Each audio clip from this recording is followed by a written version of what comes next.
What's up YouTube fam? Back with part 2 on painting. This video I'll be going through the paint job that I did on my Hayabusa. The first part was in part 1, which is the preparation is the key to a great job basically. And this is part 2. It covers mostly candy paints, metal flakes, preparation, masking, most of the stuff that you need to know about. And it's also applicable to like normal just one colour or two colour paint jobs that aren't metal flakes and aren't candies. The prep's the same, you just have to make sure you do a decent job of preparing it properly. Make sure everything's smooth before you start, and you should be in for a smooth ride.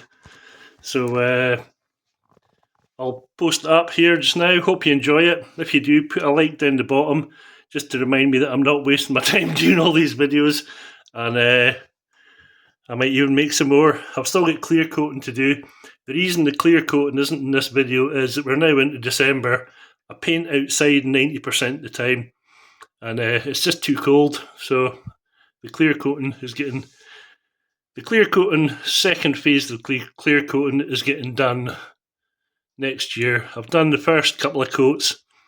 All I have to do now is put the decals on, clear coat it again. But I haven't covered that because obviously it's a bit cold. So there should be enough information here for you to get out there, get painting, get your bike sorted for the new year, make it look sweet, and I hope you find it useful. Like I say, thanks very much for watching the videos, liking, subscribing and all that good stuff, and I appreciate it, so cheers. So I'm back in the busa paintwork and the design has been decided upon. Ready for this? Woo-ha! Right, that's the front mudguard. What I'm planning doing is, I've obviously masked it all up in a geometric shapes all over the shop, and I'm going to put a darker, either a white with a bit of black in it, or silver, and spray it. I'm going down the legs as well, of the mudguard, just at the front. That bit gets hidden anyway, so we'll not worry about it. I'll just be wasting my time. So, and at the back it sort of breaks out a bit. I'm planning on doing the same in the tank and the seat, but maybe a little bit smaller. So that's the design. What do you think? Not that I care. I think it'll look pretty good personally, so I'm going with it, and it's the best I can come up with, to be honest. I've been looking at geometric shapes, but they all look like an absolute nightmare to mask up. So I went with this one, which is it's called broken glass because it's meant to look like broken glass or something. And I think it'll look pretty cool once it's all done, you know, because it'll be like ghosted. All these parts that are masked, they'll be under the candy anyway, so that you won't like see them, you know. What I should maybe do is take it back, because I need some white, or do I don't know, I'll have to think about it. But like I say, it's not the same in both sides or anything like that. It's all just random patterned, but I think it looks alright, and I'm going with it, so hey ho, let's do it. This is a busa tank masked up. I'm really liking it, if I'm honest. This will all be like ghosted under the candy, yeah. So you won't see, well, you will see the lines through the candy and that, but I think it's going to look brilliant. But I would say that because I designed it. Anyway, I've done the tank, and I've also done the front mudguard.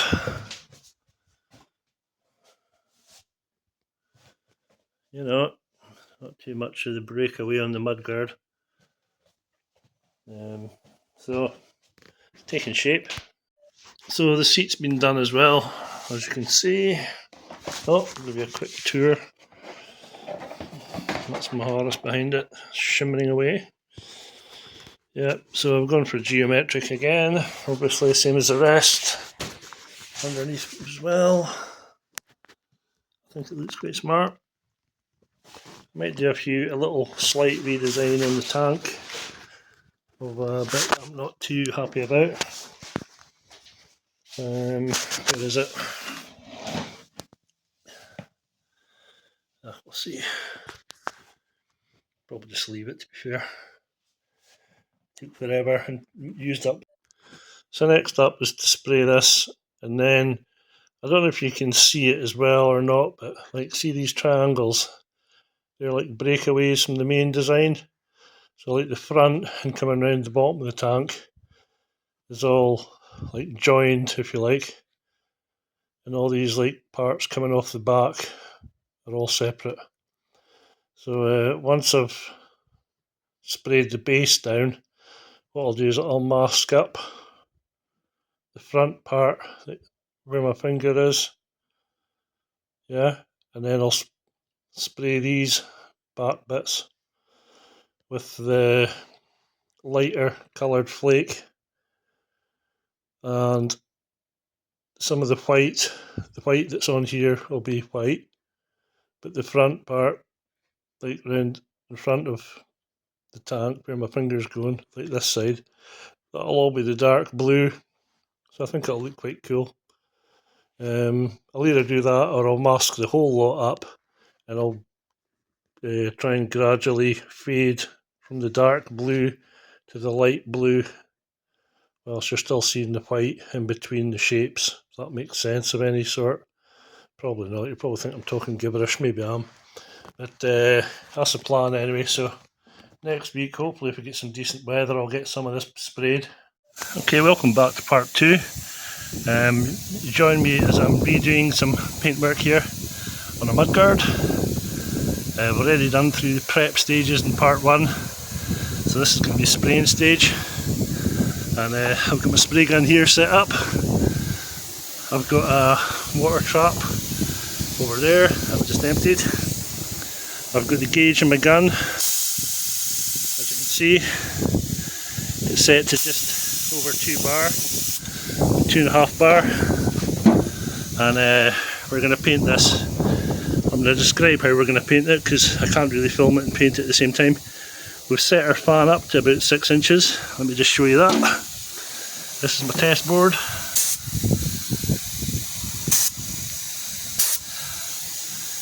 Yep, 6-inch fan, 6 inches away, so we're set to rock and roll.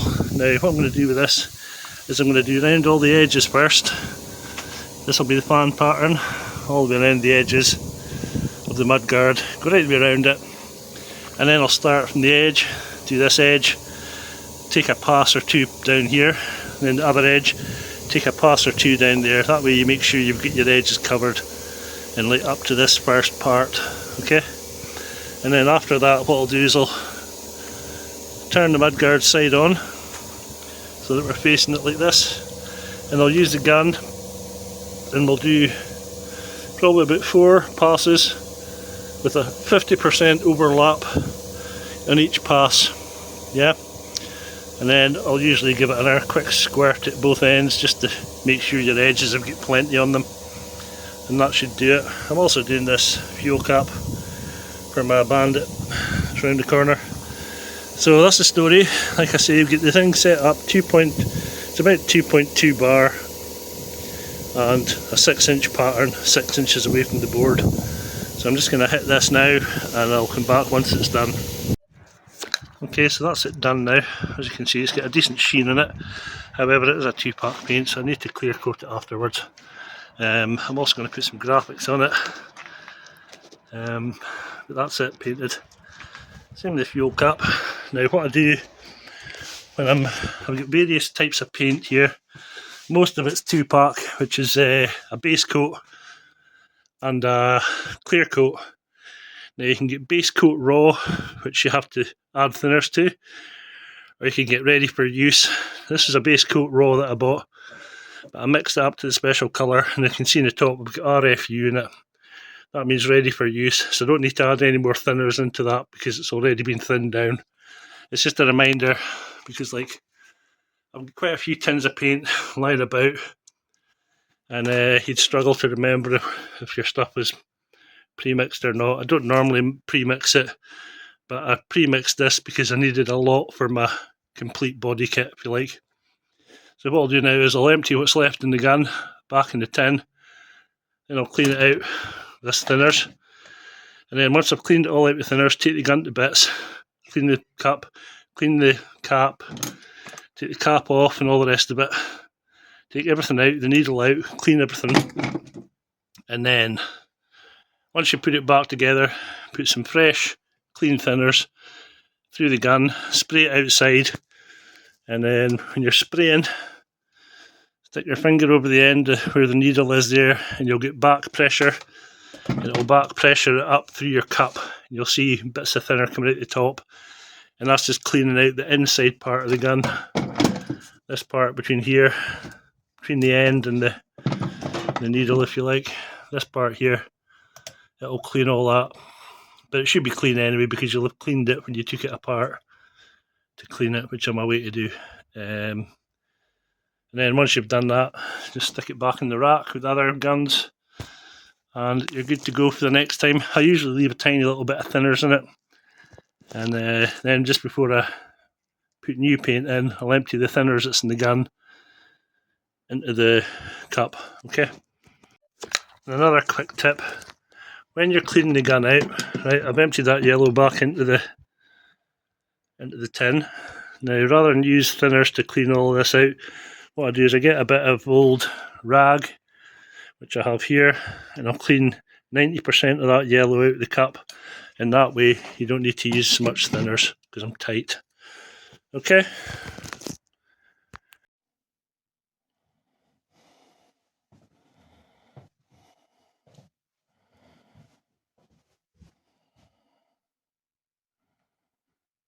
Cooler, wet. Putting a clear coat on this as well today. Obviously I need to clear coat the mudguard that I've repainted. Fuel cap, mudguard. This is the busa stuff, the silver ones. So once that's dry, I'll flat it all back and then start masking. It's going to be lots of masking, but it'll look good when it's done, hopefully. So that's the painting side of it. And back onto this. I'm just going to stick the front fairing on now. I think that's all I need to do. Charge up the battery, press the button, put some petrol in it, sort out the fuel lines, and we're ready to rock, I think. Oh, sorry, put the exhaust on, that would help. So I'll crack on with that. So now that I've painted the silver on here, you'll see that I've clear coated it. Hopefully you'll see that I've clear coated it. The reason for that is when I rub it down, I'll get rid of these ridges where the masking was, between the masking and the silver, and it'll also make it easier for masking out the next phase of the paint job. So I've given it 2 coats. I used, what did I use on that? About 300 millilitres probably, thereabouts. That was just for these 3 items. I used a bit more than this, but we'll not include that. That's from my other bike. It's just finished. Looks alright as a finish. You know, I'm happy enough with that. I did the petal cap as well. This I need to fit to that, but I need to take the front wheel out to fit it to the bloody forks, don't I? So that's not a pain in the arse at all. Anyway, we're talking about painting. So, like I say, you can scuff this if you like before you clear it. I didn't, because with my luck I'd probably scuff a bit of the flipping paint off or something like that. So I just clear it and then I can sand it. I'll sand it down with something like a 800 just to get it matted, yeah. So you'll still be able to see the lines and you won't be taking any paint off. All you're doing is taking the top of the clear coat off, and then you'll be able to mask all these lines that you need to mask for the next stage, and it'll make life so much easier. The reason I do this clear coating, I'm not sure if I mentioned before, is because if you just painted it silver on top of the white and then you started masking out all these bits, you know, there's a very high chance you're going to take some of that silver off when you peel the masking tape off, no matter how good you think you are. Because A, it'll take you long enough to mask it out, so you're not going to get it masked and painted again a couple of times in a day. So the masking will be on for a couple of days at least, and once it's on for a couple of days it gets stickier. I'm sure you probably know that, it sticks harder to the panel. So if you clear it, you can leave your masking on until the job's finished pretty much. Well, within reason. I don't mean leave it for months or weeks or whatever, but you can leave it for a couple of days. So that'll be the next stage. Sand it down with 800 wet, obviously. Well, maybe not obviously if you've not done it before, but I do it wet. 800 grit, and all I'm doing, like I say, is flattening off the areas. Well, the whole lot's getting matted, but I'm just flattening out the transition between the white and the silver, really all over. Yeah, so you get a nice flat surface to work off, and it'll help your final. When the job's finished, it'll make a difference. If you do this, if you just masked over the top of that clear, it would look crap when it was done. Yeah. So you really need to mat it all down. And if you didn't sand it down, you'd also have to put more clear on in the end to cover these little dents and grooves where the masking tape is. That makes sense. So, like I say, I'm going to take these in shortly because it's pretty cold out here. But I'm quite happy. I did get 1 or 2 runs, but that's probably just because of the temperatures. There's one there. Don't know if you can see it right in the corner. But I'm not going to worry about it because I've got to sand it anyway. It's just a little tickle with the sandpaper to flatten that out. It's nothing major. It's not like hanging off the bloody thing or anything like that. But it's because it's cold. Time of year, it's getting colder. So the colder it is, more likely you are to get runs. And the longer it'll take to dry, obviously. So it'll remain soft. So you really want to get this into some heat. Get the heating on, bake it on a bit as best you can this time of year without having a paint booth, etc. And then you'll be able to sand it sooner. I'm in no rush to sand it anyway. To be honest, I'm trying to finish this yellow bike at the minute. It's round the corner. Almost done. So I want to get that done, and then I'll get back onto this painting. But that's hopefully a little insight into what you need to do. Like I say, use a scotch into all these curves as well. Don't use the wet because you might take an edge off. Chances are, like see where this edge comes round here, because it's like a sharp edge. If you're sanding, there's a good possibility that you might take off some of the paint in this area. Yeah, if you're giving it a sand that way with a paper and maybe pressing too hard, it's easy done. We've all done it. I have plenty of times. But you learn from your mistakes, so you can learn from mine. And just watch yourself with the edges. Like I say, where there's a sharp bend, like so that, where my finger is there, that obviously bends right back. This bit here, yeah, it's quite a sharp bend. So be very careful with them bits. And just take your time. Take your time, you're not in a rush. You want to do a decent job, you don't want to be repainting it. If you take your time, you should be fine. Okay. So I'll come back once we're sanding it, or once I've sanded it, or something along that lines, and we'll do some more painting. Yahoo! Okay, so this part of the process, I'm going to sand it down with 800 grit. It's in some soapy water in a bowl there, and what I do is I stick an old towel down for all the water that runs off the mudguard. I'll stick it in my lap and sand it, and all I'm doing here is just getting this surface matted up. I'm not trying to take any huge amount of material off the clear coat. I'm just trying to mat it up so that when I mask it, it'll be for the next stage of the process. It won't peel, if you like. The silver won't peel because it's coated with clear. But I want to sand it to try and get the surface uniform, if you like, because at the minute, when I run my finger over that, because this white bit was masked, I can feel a ridge, just a slight ridge, but I'm trying to get rid of that ridge so that, because I'm putting more and more and more paint on, I don't want to have a huge ridge, if you like. So I'll sand it down, then when we put the metal flake on, I'll clear it, sand it down again, so that you don't end up with a big ridge where all the tape is, yeah. That makes sense. So that's what I'm going to do with this and the rest of the panels. Right, well, as you can see, I've sanded it down and it's matted out.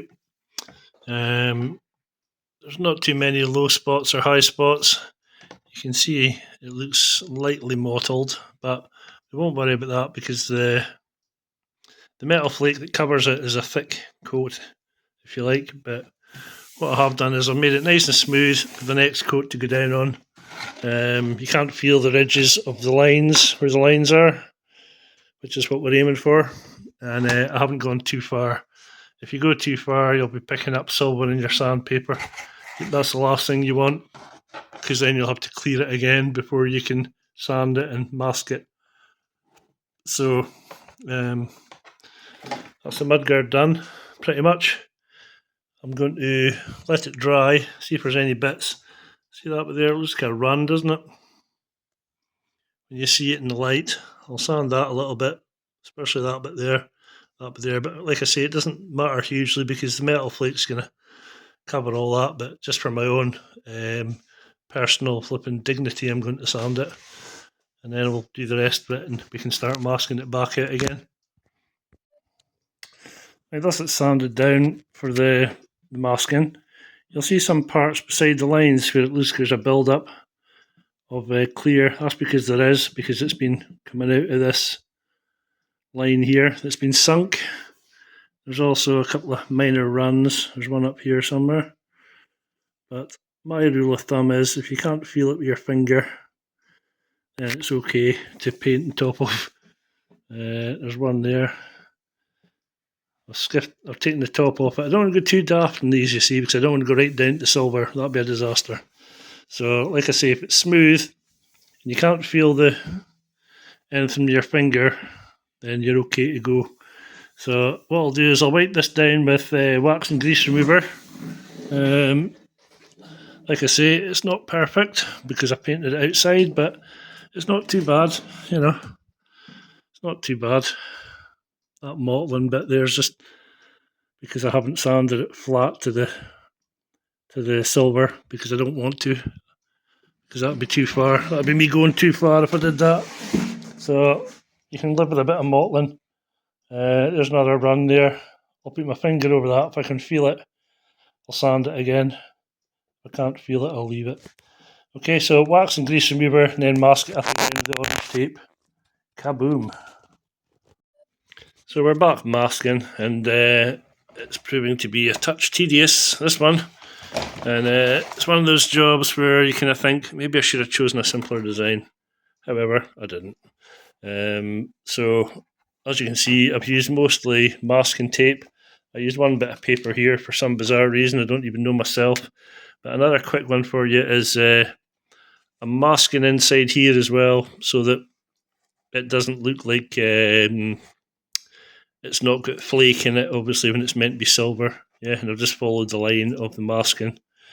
And another quick tip for you is on the undersides, where all your tapes come round, your fine line tape, they'll spring. So just put a bit of the green tape over the top of it, and it'll stop them from springing up. Because what will happen if they spring up, the paint will get underneath them, and you'll see it. It'll stick out like a sore thumb. That's if you want to do it properly. This bottom edge here that you're probably thinking, oh, why is you not masked that? That's a bit rough. Well, that's not really because there's a under tray that comes along here, and now that I've seen it, I will actually mask it. But yeah, stick a bit of tape on the underside of these fine lines just to keep them from springing. You can see I've done them there as well. Do that on all the panels, yeah. That'll make your life golden. So this one just needs a couple of bits of tape, one down here, and we'll tape in this back bit as well so the overspray doesn't get everywhere. Not that you'll see it because it'll be behind the light, but you know, we'll know it's there. So we'll just tape it in for the sake of 2 minutes with a bit of tape. And the backs of these as well. These flimsy bits that always seem to break in Ducatis. Well, this one's broken twice in me so far, so but that's just the way of it. So that's the masking. Like I say, I'm waiting for some decent weather. think I might be waiting a while, but you can kind of see what I'm getting at now with the other patterns at the back, yeah. The green bits will stay silver, the rest will be, like these panels here will be a light blue, I've decided, and I'm going to try and fade it to the front. If it doesn't work, I'll just hit it with a darker blue, that'll obliterate it all and hide everything. So that's the tank back masked. I made a bit of a boo-boo up the front here in the design stage because there's like a white line that comes through and it shouldn't be there, but it's too late now, so I'm just gonna have to live with it. I think that's maybe it there. I never even thought to check, so that's a bit of advice, check. Anyway, it's all done and it's all tied down. When you're doing these lines, what I do is I use thick tape, yeah, and I split it in half with the craft knife. And then if you're getting close to the edge, you know, that's what you're ideally wanting to be. Pretty close to the edge of the fine line, yeah. You don't want to be over the fine line at any stage, and you want to have plenty of tape on. So if you cut a bit of tape, say, right, and you put it along here, and it was just on the fine line at this side, get another bit of tape and tape over it, because guaranteed that's the bit that'll lift. And then you want to just gently press it all down, check it all, make sure it's all covered. Could maybe do a little bit there, and then you're ready to paint. And like I say, the paint for this one, I'm going to either attempt to fade it, but I don't think that'll go well. So what I might end up doing is the bits that are off in the lighter blue metal flake, then the parts at the front, which is all like solid, as you can see there, that'll be the darker blue. But I wanted to try and fade them between the dark and the light so it wasn't like a huge change, you know. But we'll see. We'll see how it goes and see if I can be arsed, basically. But I think it'll look either way. Kind of, if I just do the solid bit, the dark blue, and do all these bits, the light blue. But I'll have to decide shortly, because if I'm going to do all these the light blue, what I need to do is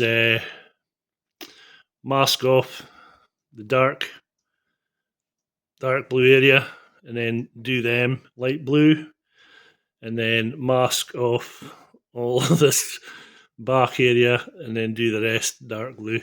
It's a masking nightmare, to be honest. I've been here for about a good couple of hours anyway, masking all this up, and it's kind of brain numbing stuff. Just stick some music on and go for it. But at least that's it, ready now to get some metal flake on. This is the sort of thing I mean when I put my tape down on this board. I'll split it in half, and I'll split it into half and then into half again for the little bits. But I'm sure you could figure that out for yourself. There are one or two places where I've probably been a little bit sloppy with the orange, but I'm trying to find one now. You can always find them when you're not looking for them. And there's a white bit there, a white spot. Not happy about that. I'm not really happy about the clear coating and the silver either, but never mind. That'll get covered with the metal flake, so we don't need to worry about it. I'm trying to find one of these white bits. See, just in the edge of that line? Maybe I'm just being super fussy, like, you know. I mean, that'll cover the metal flake, but it'll just mean the white line will be like, I don't know, a third of a millimetre wide, narrower. I don't know. I think I'm just being too fussy, but yeah, I'm pretty happy with it overall. So I'll mask up these bits, bit that I've missed there, before you see it, and then we'll be ready to go. Welcome back to the mixing desk. I've mixed up my candy concentrate. This is it here. I've made 200 millilitres total. That's 120 of the base coat binder and 80 of the thinners. And to that I've added enough candy concentrate till I've got a reasonable saturation. As you can see, you can still see through it. Yeah, but it's on the darker side really, but that's just to save material because I'm a tight arse. I could lighten it up a bit by adding more base coat and more thinners. I might yet. I'll see if 200 mils is going to do it or not before I start. Also, I've got the scales out, and that's for weighing out the flake, which is going to be This one here, what's it called? This is a lighter colour, Stratosphere Blue. Wow! So that's going on first. Always put your lighter colour on first if you're doing a fade, apparently. Not that I've done many. But put your lighter colour on, and then when you're putting your darker colour on, you blend it into the lighter colour. So that's the plan. I'm going to give that a bash and see how it goes. But yeah, I think 200 might not be enough, so I'm going to add a little bit more.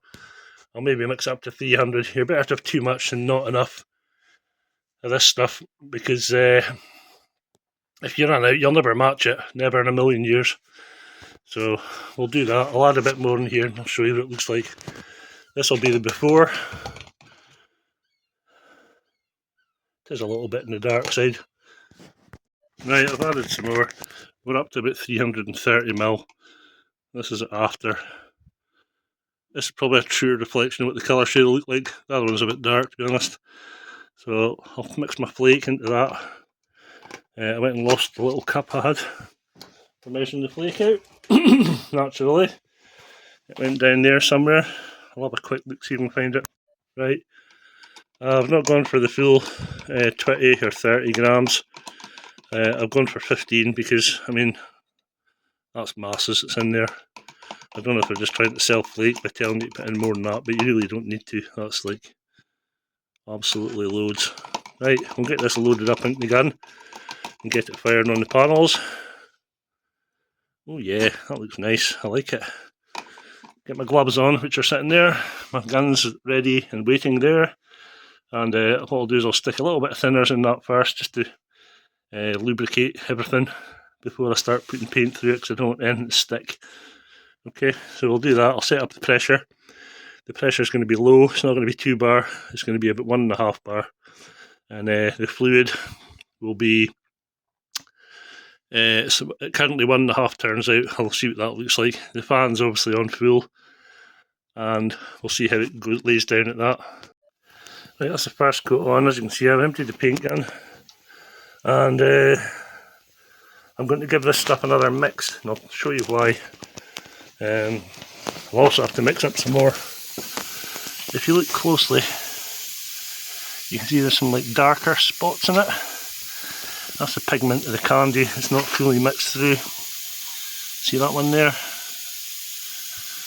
So I'm not happy with that, but there's nothing I can really do about it, and I don't want to go try and pick it out. So it'll just be left as it is, and I'll mix up the rest, make sure it's properly mixed. You have to mix candy for a good while, just so you know.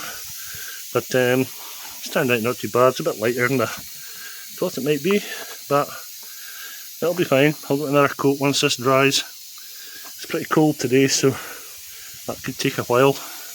I'll maybe go ahead and have a coffee and back out to it, and then mix up the candy. In fact, that's what I'm going to do.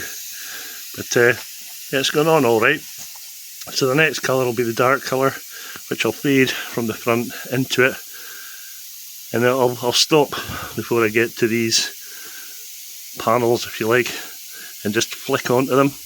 When you're doing the next coat, what you want to do when you're going from one colour to the next is you don't want to have your gun at 90 degrees to the panel, because that's maximum transfer efficiency.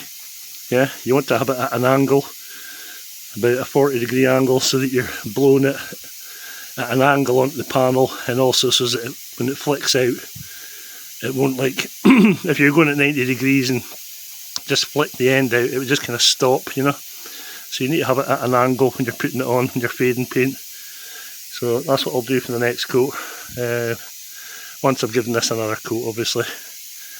There's a couple of little bits of tape that have started to lift. Where was it? There's one in the tank here. That bottom point was lifting. Just pressed it back down. It's okay. It's stuck now, you know, but just watch out for that before you start. Make sure you go around and check that everything's stuck down properly, because the last thing you want is the paint getting underneath your tape, yeah? So I'll come back for another coat. I've mixed some more of the flake, made it up to, what have we got there? 200ml. You can see at the top it's starting to separate already. When you're spraying this, another thing I should have mentioned is You need to keep shaking your gun about in between passes, or this will happen inside the cup. You'll get all the flake down to the bottom and it can clog your tip. So if you're ever painting metal flake, remember and agitate it frequently. Leave this just now because the other coat's not quite dry yet. But when I come back out, I'll stir it up obviously before I put it into the cup, and then I'll just go straight in. No filter, that'll just take all the flake out and I'll end up with candy. We'll stick another, that should do another 2 coats hopefully, or another full coat and a drop coat, and all 3. And then we'll go on to the next candy, which is this one here. As you can see, it's much darker. Well, as you can see, it's much darker. So, should be a good contrast once it's on, if it works, if the fade works. Okay, here's another couple of things that I probably should have mentioned. You're maybe wondering why I'm doing the whole thing light with a lighter blue, rather than, because I'm fading it, you know. Common sense would say that you maybe only have to go past the point of fade. But since the front of this is silver, what would happen if I did that? When I put the darker colour in, it would be dark at the front, and then where it crosses over into this existing lighter colour, it would actually get even darker, which is not what I want. I want it to go from dark to light. I don't want to go from sort of medium to dark to light, if that makes sense. So that's why I've just sprayed the whole panel, so that when the next blue goes on, candy works by saturation.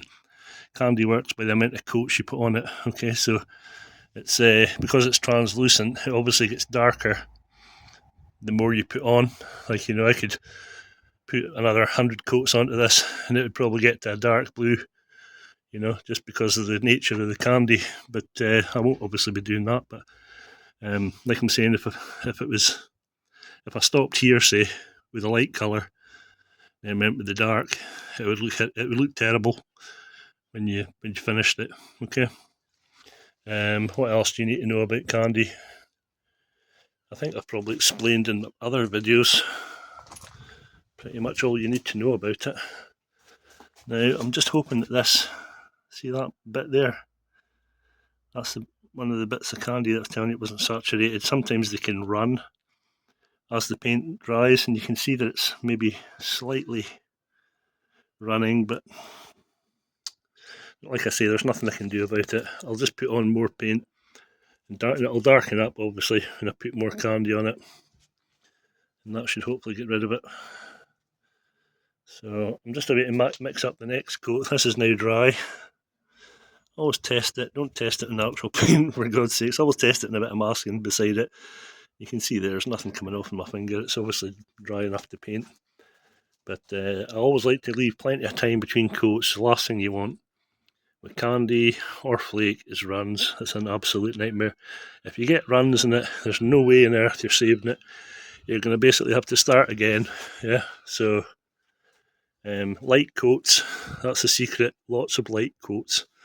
That's another thing about candies and about flakes, especially candies. So don't try and put on, don't try and do it in 3 coats. It'll never work. If you were just doing a candy, that is, you know, don't want to try and just like layer it on 3 coats. You need to build it up.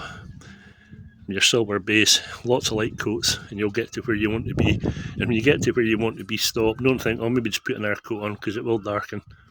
Okay, and you probably won't be happy with it if you're anything like me. So, I'm going to mix this candy up again properly this time, so that there's no bits of pigment in it. And I'll hit it again. Right, oh folks, you excuse the compressor in the background. You joined me 2 coats later, and that's as much as I'm putting on here. Again, we have some, I don't know if it's actually bits of pigment. See that? These spots in there. I'm not bothered, I'm leaving them.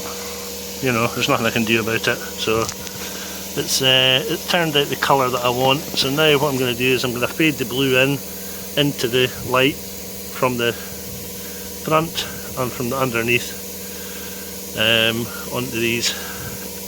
So some of these will be getting like dark blue into them, obviously, and the whole front will go the dark blue, and then it'll just hopefully kind of semi-fade I'm wanting it to fade from the bottom up as well, just from the front to the back, just to make it really fucking difficult, you know. Sorry, I shouldn't swear. George had told me not to swear, so I'll try not to. But it's quite difficult because I do swear quite a lot. But yeah, it's quite a nice colour. That'll be at the back of the tank, and I think that'll look alright. So next up, leave this for at least an hour to dry, and then I'll get the compressor switched off because it's annoying me, and I'll disconnect the air line because it's annoying me. In fact, I'm going to do that right now because it's getting on my tits. Sorry, on my breasts. If you're watching, George. There, that's better. A bit more peaceful. It's leaking at the joint, but not much. And I take my readings from the gun. So if you look there again, there's another bit of that candy. A couple of bits there. Not that you'll see these. These will be obliterated with the dark colour. There's a little bit of tape there starting to lift. What I'll do is I'll get a pair of tweezers and just push them down before I start the next coat. There's a couple of bits of the concentrate. I think it's maybe just a cheap concentrate. I used to use that SEM candies. They're about 50 quid for a little tin, and they work flawlessly. This stuff, not so much. It's obviously cheaper, but you have to mix your own. It's like it comes in a powder. It's like a candy pigment, and this is what happens: is you get bits of pigment that don't mix thoroughly, but it's cheap. That's why I bought it, because I didn't have like 150 quid spare to buy the SEM stuff. I've got a SEM candy red, but I'm not putting candy red in this, so that's pretty fucking pointless. Flipping pointless, I said, George. So anyway, I'm waffling now. I'll go and get a coffee. Leave this to dry. There's no flies about today because it's far too late in the year for them. It's also quite cold. It's about 8 to 10 degrees, which is possibly a bit on the cold side for painting, but the sun's shining, you know, so that's a good start. Anyway, I'll stop waffling, get a coffee, come back, do the darker colour. Another thing I should have mentioned, because the two colours are blues, I haven't cleaned this out totally. All I've done is rinsed it out with thinners, sprayed it through, cleaned the outside of it. That'll be perfectly fine. If I was painting another colour tomorrow, obviously I'd clean it all out, but I'm not. And I used to go anal and clean everything between every coat and all this sort of stuff, but you really don't need to, you know. But the inside of that's perfectly clean. All the way through the end's perfectly clean. Like I say, I've rinsed it out with thinners. There's just a couple of little bits in the outside of the cup. That won't interfere with anything. And because it's a darker colour, it won't matter if it does interfere with anything. I'll probably end up using the same cup as well. I rinsed it out with thinners. As you can see, I'll go in our little rinse and brush out the bottom of it. This is green. This is the last candy I did. It was on my Bandit, I think it was. So that's why it's looking a bit green. But the blue, the colour that they use to get the blue is also a teal, which is kind of green. So maybe that's why, you know. But yeah, I'll just use that again. That'll be clean enough. I'll leave it like so. Then I'll go and get a coffee. That'll be perfect. Okay, back in a minute. Next colour we're doing, actually candy wise, is this one here. It's cobalt blue. It's a darker. That's the lighter one that I used. You can kind of see the colour on the edge, can you? Yeah. And this is a darker one. And this with the dark flake is going to look pretty stunning, I think. I hope so. I'm going to definitely mix the death out of that before I put it on. Before I mix it into the intercoat, should I say. And I'll do the same again. I'll do about 150 of the intercoat, and I'll do about 120 of thinners, so about 270, and then I'll maybe add about 20ml of the candy, so I'll be around about 300 by the time I get the flake in and everything else, and that should hopefully be okay for a couple of coats anyway. Right, we're back to mix up the darker colour now. I've mixed up the intercoat clear. and the thinners, and we've got just over 300 mil, 360, sorry, 360 mil. I put in 200 of the base coat binder, and the rest was thinner. The reason I mixed up more this time, even though we're going to be putting on less product, is because the last time I had to keep adding and adding and adding. I'd rather not do that. So I'm going to add in the Candy Concentrate Blue, and because of the pigment issues I had with the lighter colour, I'm going to strain it through this filter, see if that makes any difference. Then once I've got the Candy Concentrate Blue in there, mix it and mix it and mix it, and then we'll add our flake. Okay? You can see it's taking its time to go through the filter, possibly just because it's thick, possibly because there's pigment in the bottom of there. So I'm just using a little bit at a time until I get it to the colour I want. I'll just put the full 25 grams of flake in, because there's quite a lot of material here. I'll put it down there. It's less likely to fall over than it is if it's on top of my ice. You can see there's plenty in it. So I'll give this a good mix.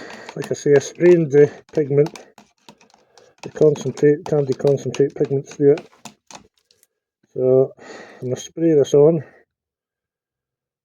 I think I'll get enough pigment in there. I might add a little bit more, because I do want it reasonably dark, you know. I think I'll maybe add a little bit more pigment in there. So I'll use my filter. There's the concentrate over here. Get that opened.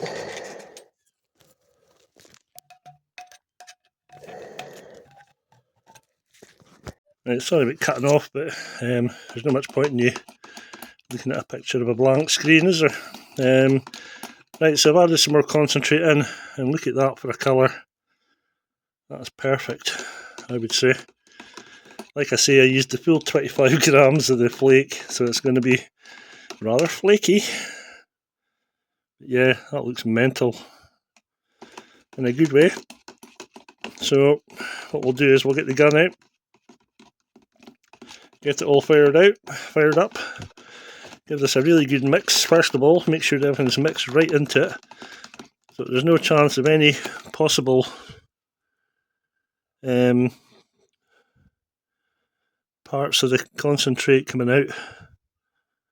But I'm not seeing any on the ruler. All I'm seeing is sparkly goodness. So we'll get this on. Like I say, I'll get the first coat on. It'll be a light coat. It won't look much darker than what's on there already. But by the time I build it up, it'll look pretty wicked, I think. So I'm going to do that right now. I'll come back once I put a coat on. Right, oh, we're getting there now. This is like the first couple of coats of the darker colour. As you can see, it's fading quite nicely. I'm quite happy with that. It's obviously lighter there. And as I said, I've taken it from the bottom up as well, all the way around.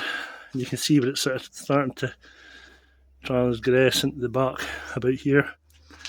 And then as it comes down, it's looking good. Not really picking up so well on the camera, but it's actually quite a bit darker, this front panel. Maybe you can see it better there at the angle. You know, this back bit's obviously still light, as intended. But this one actually starts, I wonder if it's because the sun's on it. Is that better maybe? Can you see a bit better maybe? But anyway, it's looking good, in my opinion. Again, the front mudguard there, I've done all this dark, which is what I wanted. I just wanted to sort of start lightening from here back, which it's doing nicely. And obviously, like I say, 40-degree angle, and just flick it up, flick it off at the end, and you'll get this kind of effect from the one colour to the other at the back for the fade, you know. So I've got pretty decent solid coverage in the front. And I've used about 150ml probably paint to do this so far, so I was as well mixing up the 300 because it's going to need the same again. Like I say, this is like about 2 coats of the darker colour. So another couple of coats of the darker colour at the front. You can see it in the seat there, maybe a bit better. You know, the transformation from the dark to the light. But yeah, I'm really pleased with it. Absolutely delighted with it, in fact. So I'll leave that to dry, give it an hour, half an hour, because it's cold. Then I'll come back out and do some more. But yeah, it's looking good. I'm extremely pleased with it. A change.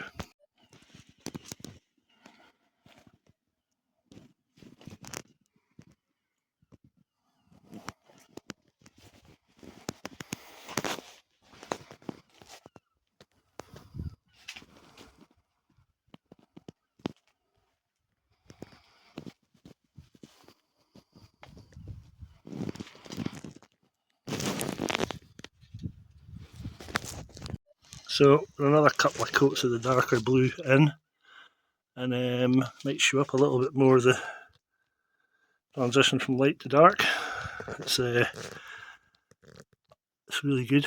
I'm really pleased with it. You can see it in the top maybe, you know, from the front to the back. Oh shit! The hell's that?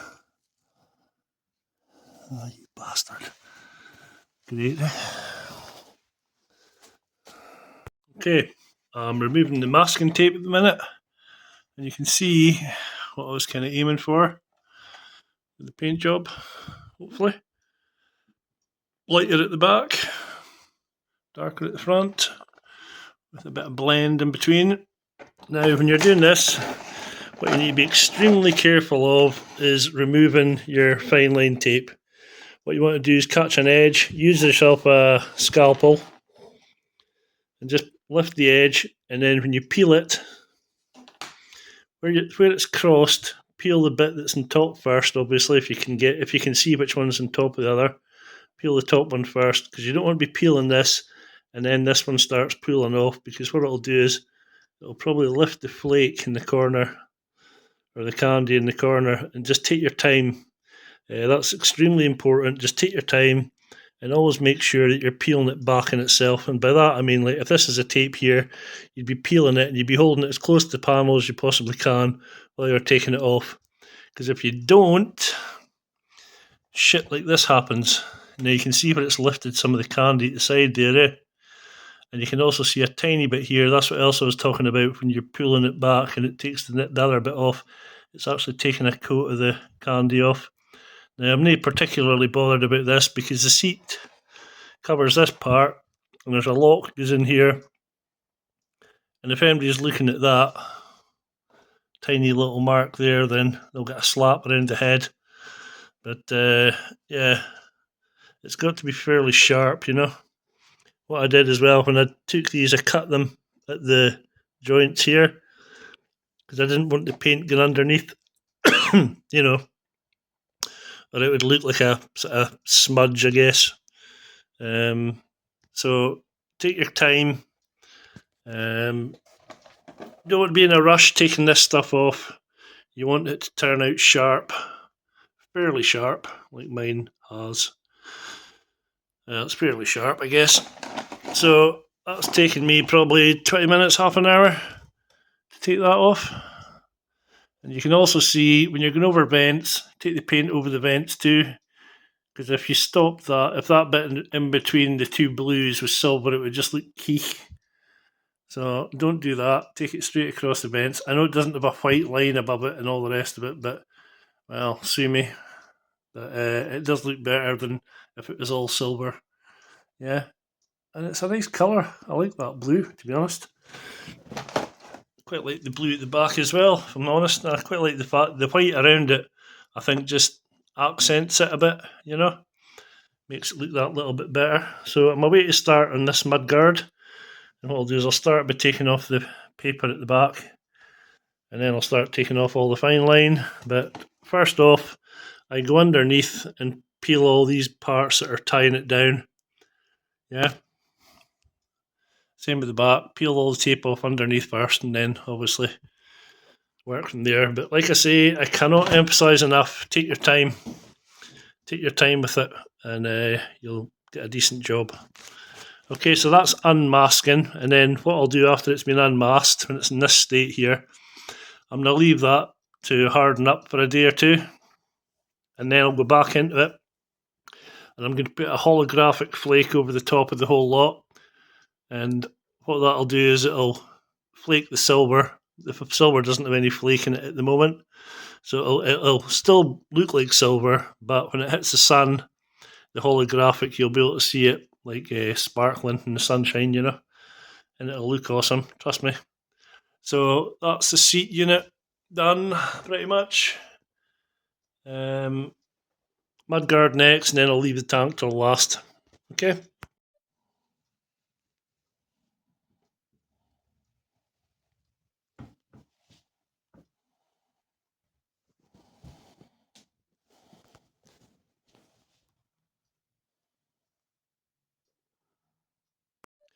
As with most things I do, there's always a fuck up, and this is mine. See that white line there?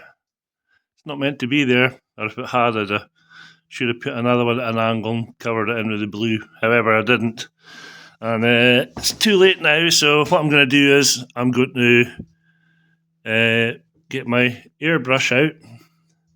This is how to fix problems, and I'm going to airbrush that white line out with the silver using my little airbrush compressor and my cheap airbrush, which cost me not a lot of money, to be honest, about 15 quid or something, but it's good enough for fading lines. And I'm going to fade out from that line out towards that. You'll see I've left the masking tape a bit slack here, and that's just because I don't want a hard edge when the paint comes over. It is stuck down at the back here, where the paper is. It is stuck down there, as you can see, but I didn't want a hard edge, like a straight edge like that, if you like, you know, for it to fedonk. So I'll get some silver paint mixed up. I'm using 2-pack through this. This is the first time I've tried it. It might work. It might turn out a total disaster, but I'll give it a bash. You have to thin it down quite a bit to get it through the airbrush nozzle because it's just small. But I'll get this set up and I'll get going. Have a water trap in your airline for these as well. You don't want water coming through. Yeah, and that's how you empty it, just by pushing that. That screws onto the bottom of the airbrush there, and then we're ready to rock. Right, the airbrush wasn't playing ball. It wasn't letting the oil-based stuff through at all. So what I've done is I've just taken an artist brush with the silver, and I've just brushed it in to the area.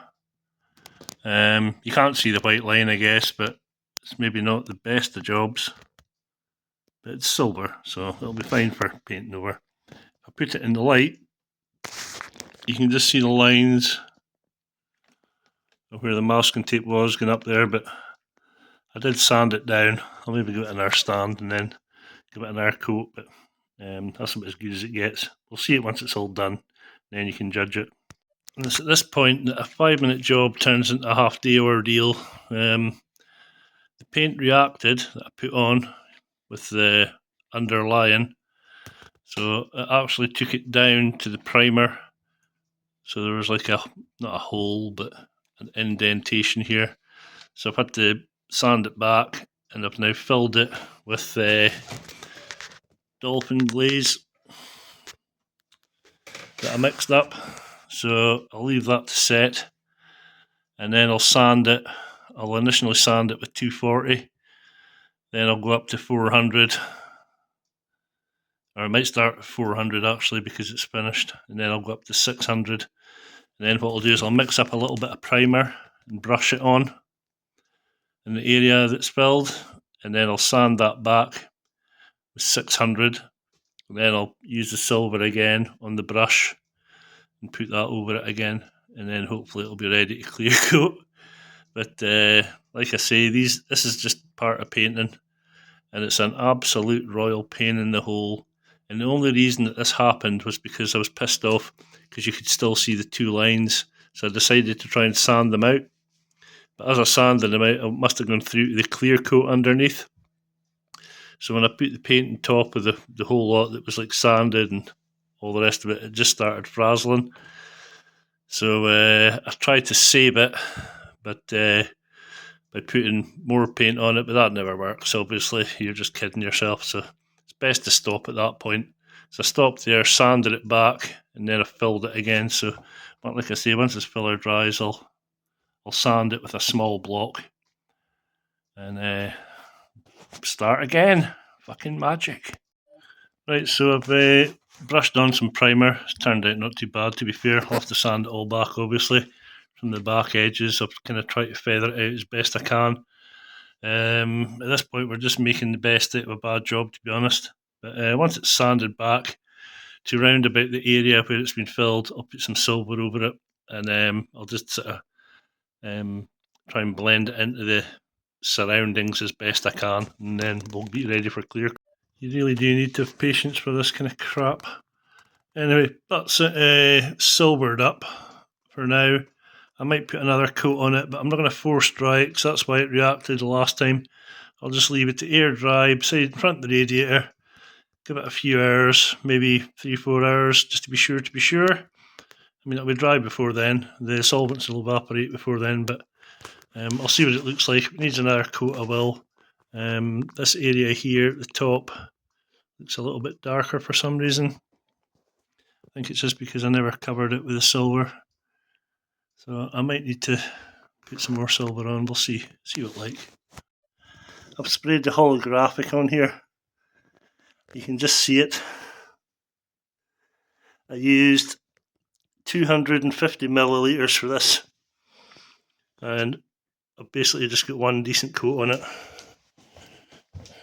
Tank as well. You can just see it there. Next is clear. Right, we're just prepping for clear coat now. I've got a grey scotch here. What I'm going to do is I'm going to use it, and I'm going to very, very, very lightly just skip over the top of the panel to get rid of any high bits of the holographic. There shouldn't be many because it's like a really small flake. I might not even bother, to be honest. I've got the graphics for the tank. What do you think? For the busa? That would piss a lot of people off, would it? Obviously, I'm not putting that pish on. These are my choices. That's no happening. That might happen. That's most likely to happen. But what I'll do is I'll cut out the Yoshimura at the bottom, put it at the top, and I might stick these somewhere in the tailpiece or something. We'll see. But what I'm going to do first is clear coat it. 2 coats of clear. Let it set. Let it air out for at least 24 hours before you put any decals anywhere near it. And then what I'll do is I shall stick the decals on, and then I'll give it another single coat, maybe 2 coats. A coat and a half probably. I'll probably use a half coat, because if you get big decals, what you need to do is like put on a light tack coat so that the second coat, that's going to be the smooth coat, has got something to grip to on your decals. Okay? Because sometimes these are shiny. These ones don't look particularly shiny. I'd probably get away with it, to be fair. But I'll see how it goes once I've got it cleared and got the decals on. I'll have a look at it then and see. And if it's looking okay, I'll probably just go straight in with two coats of clear. And the clear I'll be using is a U-Pol. I'll show you. You can see there my silver's actually blended in quite nicely, so I'm quite happy with that as a makeshift repair, if you like. I've just scuffed this with a scotch, and all you're doing is basically just giving it a light rub to get rid of any high points. And it will feel quite kind of rough anyway, because it's just because of the nature of the flake. You know, you will feel it feels a bit like sandpaper, but once you've cleared it, you're going to be burying it, okay? So I'm just going to wax and grease remover all over this, and then I'm going to hit it with 2 coats of U-Pol clear. This is a clear I'm using. It's U-Pol 2080-5. I've used it many a time. This is probably my, I don't know how many of these I've gone through, but anyway. And you use it with this hardener here. 2030, I use the fast hardener. Because I'm painting outside, I don't want it sitting too long without being dry, if you like. So I use the fast hardener. It gives you about an hour or so at least once you've mixed it. In fact, it probably gives you longer than that. I've just never left it in my pot longer than that. So it's got the ratios for mixing on the side, I think. It's got all the TDS application, drying times, storage. But this is presuming that you're painting in a booth, which I'm not. So pay no attention. This is important, man. Mixing ratio 2:1. So you get 2 parts of this, 1 part of this, and I'll put 10% of my reducer, not that shit. It's up here somewhere. My thinner, it's a thinner, but it's a reducer. It's not a thinner. It's not a gun wash thinner, because gun wash thinner is not good for final clear coating. So I'll use the proper reducer, which is one of these tins. I can't remember which one.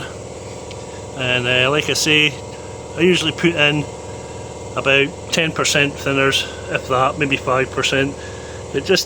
I also put it in front of the heater, as you can see, for about 5-10 minutes, just to thin it up a bit. Some people put their clear coat in microwaves. If you're a beginner, I wouldn't do that. But what you can do is you can get a bucket like that, fill it up with warm water, not boiling water, warm water, and then stick your tin in the bucket to warm it up. But again, I'm not going to bother doing that today. It's about 9-10 degrees outside, which is borderline too cold, but I'm going for it anyway because tomorrow it's going to rain and I don't want to leave the base coat exposed for too long.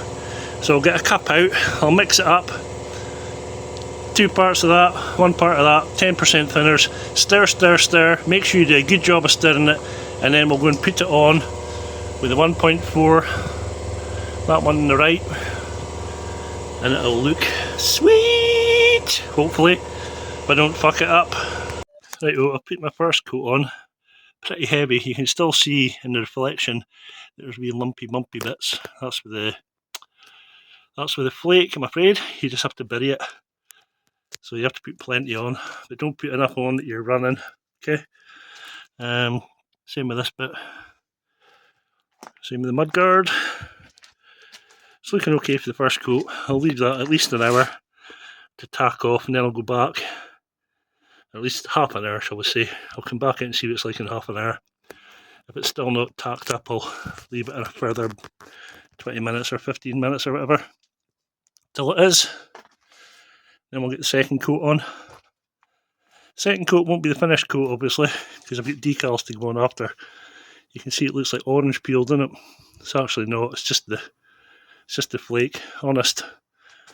And once that's got another coat on it, it'll fill out the indents of the dents, if you like, and then we'll sand it, obviously, decal it, and coat it again. But yeah, it's looking quite good. I'm quite happy with it so far. I'll leave it at that till let it dry and get away from the fumes because they're not good for you. I'll come back in an hour. Right, that's the second coat on. That silver patch, you can't even tell what it is anymore. Great. It's still not perfect, as you can see. Still a bit of stipple effect, if you like, in it. But we'll leave this to set, and then we'll sand it. Sand the clear coat down with probably use 600 or 800 grit till it's matting. Then I'll put the decals on, and then we'll give it another 2 coats.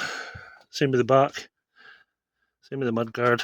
It'll all get sanded flat, and another couple of coats of clear. And what that'll do is, by sanding it, you'll take out all these tiny little ridges, if you like. See, if you look at the reflection, you can see that it's not sharp lines along there. So by sand it, we'll get rid of all that, get it all nice and smooth. Then if we put the next couple of coats on, it'll all be perfect, he says. You can kind of see the fade a little bit better now that it's got some clear on it. You know, quite happy with it. overall I'm quite happy with it. There was a fly somewhere kicking about. There's also that panel there, that's where I spilt the paint earlier, you can still see it. See where my finger's pointing up? But we're going to obliterate that with a Suzuki decal, because that's what you do. Short of respraying the whole lot, which I'm not doing. So we're going to start sanding this down. As you can see, it's a little bit slightly unflat, shall we say. So I've got my 800 in the water with a little bit of fairy liquid, and we'll use that to flatten it down. I'm just using my hand. I'm not using a block in this because it's called curved. If you there's a higher chance of you wearing through if you use a block. So I'll use my hand with the curve, and you'll be able to see because it will mat out the parts that you've sanded. Okay, so let's get cracking. Okay, I've sanded this down. I can't emphasize enough not to go too far with the sanding on this. Like I said, it was lumpy before, but if you run your finger over it after you've sanded it and it's smooth, just stop there. You don't need to keep going and keep going, because what you will do is you'll eventually go through the clear, you'll start sanding off the flake underneath it. And what happens then is instead of it being coloured, it just all looks silver because you've taken the top off it all. So obviously you're not going to get it 100% perfect because all these lines are marginally indented, and I can still feel that line, but that's okay because by the time I give it another couple of coats, sand it back, you won't be able to feel it. I can just feel them with my fingertips, yeah. You can see there where I've sanded.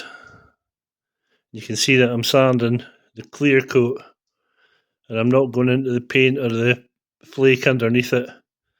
That's what you're aiming for, okay? That bit at the bottom, I don't know what that line there is, unless it's just a dry part. Let's have a look. Yeah, it's just a bit of dust from when I've wiped it off with I was using a tissue. But this is the stuff you need. It's cheap as chips. You can get it on Amazon or eBay or whatever. They're about 5 or 6 rolls, and that'll easily do a paint job. One of them, I'd imagine. It's quite thin stuff. It's not the best, but it's okay for just wiping off. Like, so these bits here, this is what happens if you use like tissue or whatever. So use little bits of white that I'm picking up with my finger, and there's another bit there. I mean, obviously we're going to hit it with wax and grease remover before we clear coat it again, but you're better just keeping it as clean as you can, you know, if possible. There's a slight mistake there in the corner. That's the masking tape peeled back, remember? In the previous video, but, well, there's not much I can do about that now, I'm afraid. And you can see the silver looks like, it looks all like bumpy, if you like. But that's just because I've sanded the tops off, the high spots off, shall we say. You know, but I'm going to stop there because I don't want to sand the holographic off as well, you know. So I'm going to stop there and make it a bit more clear.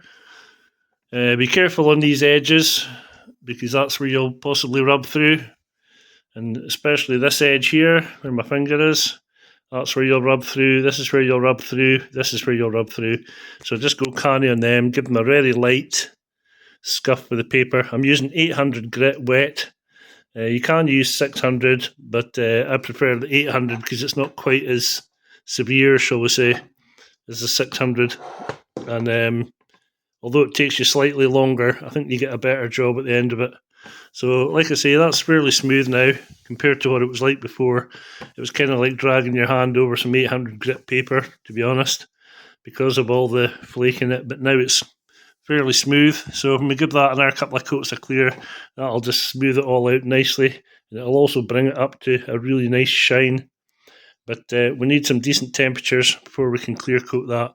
But now that it's protected, I can leave that for 6 months and then just go back and scuff it before I clear coat it. As long as you keep it away from aerosols of any description. If you get aerosols about, you're going to end up with solvent on it, and you'll get solvent boil or solvent pop when you clear coat it, which is like loads of little spots all over the place, yeah, and like circular fish eyes and the likes of that. So keep it away from all aerosols if you're not finished with it and you've not polished it, okay? So that's another little bit of advice for you. So I've done the mudguard. I'm now going to go into the tail unit, then I'm going to do the tank. I'm not going to bother filming everything because it's the same process. Water, fairy liquid, sandpaper, towels, and just sand. Just sand it. Don't go flipping crazy with it. Don't go sanding. This has probably taken me about half an hour to do, and that's been taking my time. Sand it, wipe it off, check it, sand it, wipe it off, check it, and you'll never get it completely flat. You'll never get these lines out at this stage, so don't try, because what you'll do is you'll just end up going through the paint and through the flake. Okay, so that's your sanding tuition for the day. All right, my son. Another quick thing, you'll notice you lose your flake when it's sanded down, yeah? This is one that I haven't sanded. You can still see all the colours reflecting in it. And this is one that this is the side that I have sanded, and you'll see that you don't really see much in it at all. But the surface is getting smoother. Okay, you can maybe pick up, it's kind of hard to explain, but the best way to do it is to use your fingers. Feel the power of feel. You'll be able to feel if it's smooth or not with your fingertips. And if it's not quite as smooth as you'd like, just sand it until it is. You can either go around in circles or flipping go in X shapes with your sanding, but don't sand just in one direction, whatever you do, because that'll show up. So if you do sand it this way, make sure you sand it the opposite way as well. Or alternatively just go around in circles, I guess, which is what I've been doing in these smaller parts. Also, make sure you get into all these vented areas. They're quite tricky to get to, but if you don't do them, you'll see that there's not as much shine or gloss on the next coat because you haven't put the effort in to prep it properly. It's all about preparation with paintwork. If you don't prep it properly, you're going to get a shit job, and that's all there is to it. So I've got this side that I've still to do the inside here of, all of it, both sides and the top, and I've still got a little bit to do down this side, and then I'll move on to this whole area here on the underside. But I've done this side up to about here. You can see that part of the silver that the light's just catching. You can see that it's not perfectly smooth, it's not perfectly flat. You don't want perfectly flat, because if you do, you'll be sanding through all the flake, etc. Yeah, and you'll see that you can't see the holographic there, but that's okay. As long as it feels flat on your finger when you're running it over there, it'll be flat enough for the next coat. Okay, and alternatively on this side, you can see, don't know if it'll pick up in the camera or not, but the holographic in the silver, you can kind of see it. It's maybe not picking up very well on the camera, but I can see it picking up. There's some bits there, some greens and whatnot. Okay, so I'm going to sand down this side, then I'll be sanding the tank. Like I say, I'm not going to show you it all, and then we'll be clearing it again. Okie dokie, pig in a pokey. Right, that's the seat, and the mudguard paint sanded, and this is how much sandpaper I've used for it. Okay, it's decent quality sandpaper. This is America stuff. The 3M stuff's better, I'll be honest. And we're on 800, and I'm just skipping the surface to get it flat. It's a bit more important in the tank that you get it slightly flatter where your decals are going. So bear that in mind. You don't want any lumps underneath your decals, because they'll show up like a sore thumb once it's been cleared over. You'll just see loads of little flipping, it'll look like orange peel in your decals. So make sure you get it nice and flat where your decals are going. Make sure you get it nice and flat everywhere, really, but especially where your decals are going. But go canny, don't go through the paint, and you'll never get it 100% flat on this flake, like I said to you before, because of the nature of it, because it's like a textured kind of finish anyway, But you'll get it flat enough that the next couple of coats will smooth it, and you'll never feel anything, okay? So that's what we're aiming for. Another thing to note, when you're using water and you're sanding this, it releases isocyanates out the paint. So if you start feeling ill or anything, just stop. Okay. Not a lot of people know that, but it does. The isocyanates that are in the clear coat will come out once you sand it with the wet paper. Okay, so I shall crack on with the tank and then we'll clear away.